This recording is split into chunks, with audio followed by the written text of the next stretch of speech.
are listening to End the Job Search on W4CY Radio and the UEC Military Freedom Network. Now, the point I want to make is some of you are ready to start your new career. You've either retired and you want something new, or you've been unemployed long enough and you realize that maybe you have to take matters into your own hands. And either way, Laura is someone who can help you make that transition. And so, Laura, just tell people, if they've been on the market for a few years, what are their choices? Well, if they've been out of the market for a few years and, they haven't yet begun exploring what kind of careers, other careers they could look at, they should absolutely be doing that because, and especially if you've been in a career that's sort of technology-based, information technology, something like that, if you're out of that field, it's extremely fast-paced, fast-moving, it would be very difficult to get back into it. So, it behooves you to begin at some point to take another look at yourself and self-introspection and other methods and say, what do I really want going forward? You need to look at the potential of having a different kind of career, of really visualizing the potential of finding work that matters. Because maybe you were in a field that work was work and that paid the bills and so on and so forth. And maybe now it's time to take a fresh look and there, make that big shift and see what feels right. Something that maybe has a sense of purpose for you that you didn't realize when you're in your 20s, 30s, or maybe even in your early 40s. So now is a time that you can really make a choice, make a choice to be more than just what your job or your role was before. Make a choice to be who you really are. So an encore career could be that choice, and I'm happy to further define what that means. What an encore career means. Yes, please do, because it means a lot of different things to different people, and I really want to take some time and explore that idea because it's new to a lot of people. Yeah, the term, it's becoming more widely known, and it was, I think, first made popular by Mark Friedman, the CEO of Civic Ventures, and it was in his book entitled Encore, Finding Work That Matters in the Second Half of Life. And the term is used there and more broadly to describe work in what can be called the second half of life. And that kind of work that would combine continued income and greater meaning and social impact, especially from Mark's Civic Ventures point of view.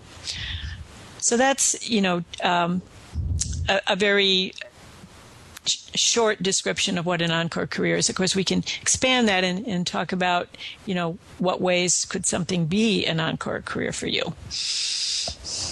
Well, as a serial entrepreneur, you've had 5 different careers, and so give us a really clear example of, I've had this kind of a career and it's been closed out with or without my permission, basically, and now I have to move on. How do people know when it's time to move on or let go and try? We haven't talked about the book, but I'm familiar with the book, What Color Is Your Parachute?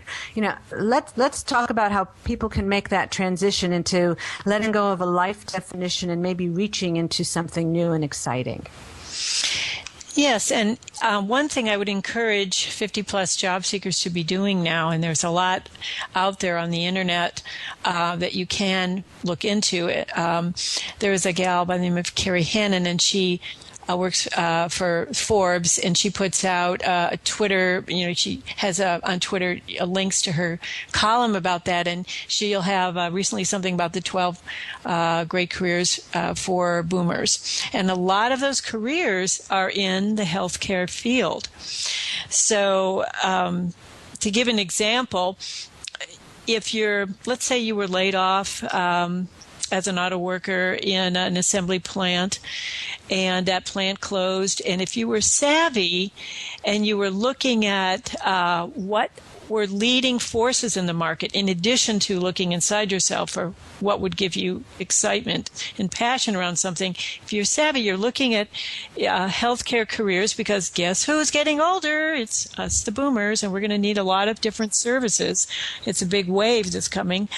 So let's say you looked at that. Maybe you got some in your departure package, you got some funding for further education, or you went out and sought extra funding, which is available for boomers today in many places, and you went back and maybe you became a nurse or some other kind of healthcare professional, or maybe you decided to become an administrator. And I understand Washington State University has a program now for people who are looking at becoming administrators of adult living facilities.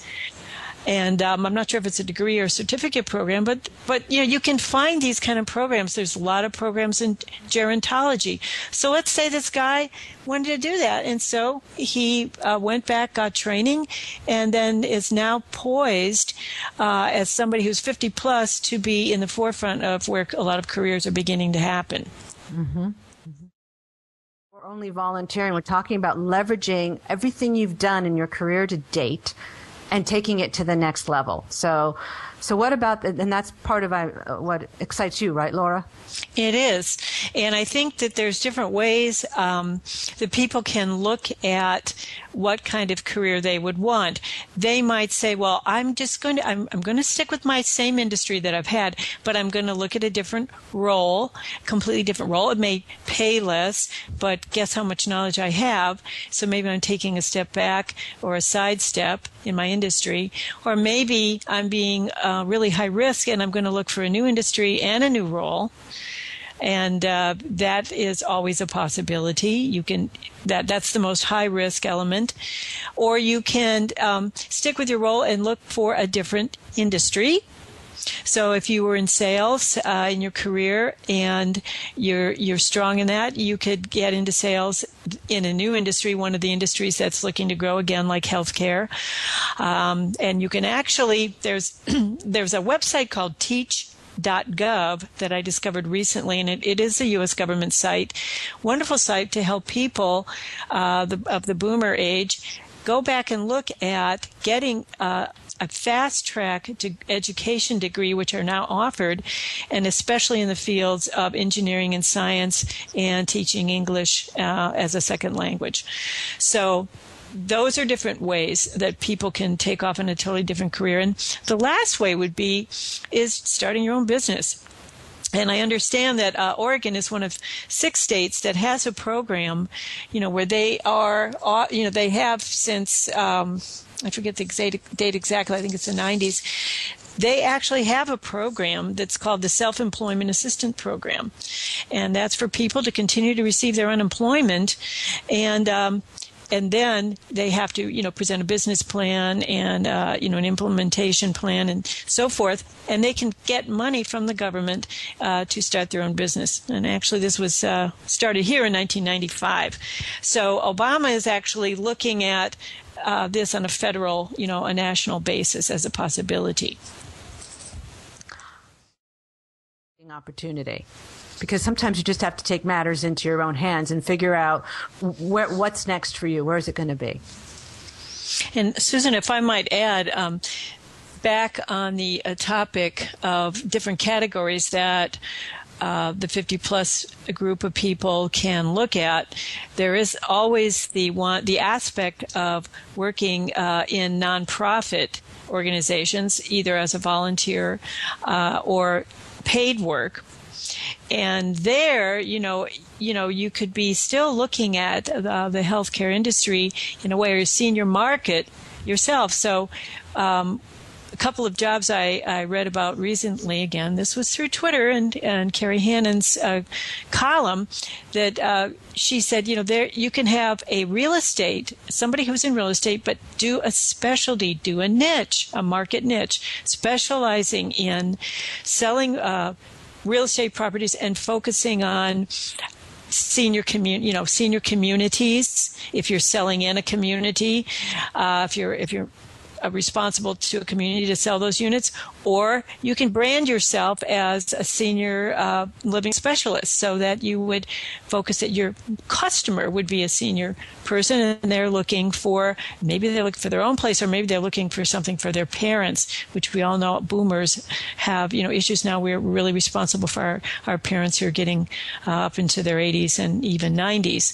So that's a potential career that you could just do a twist on that, or somebody who's in the architectural field could take a twist on making sure that homes are refitted for themselves, if they're an older boomer, or for their parents, that the house is refitted to serve their needs or their parents' needs into their longer years. So they That's can live an excellent there. point. Yeah, it's called aging in place. And Right. that is a...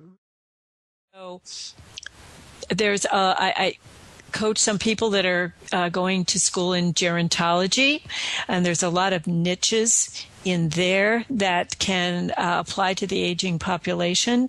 And I'm not to diminish, all of our current industries and all those possibilities that where you've worked before or where you're striving to work.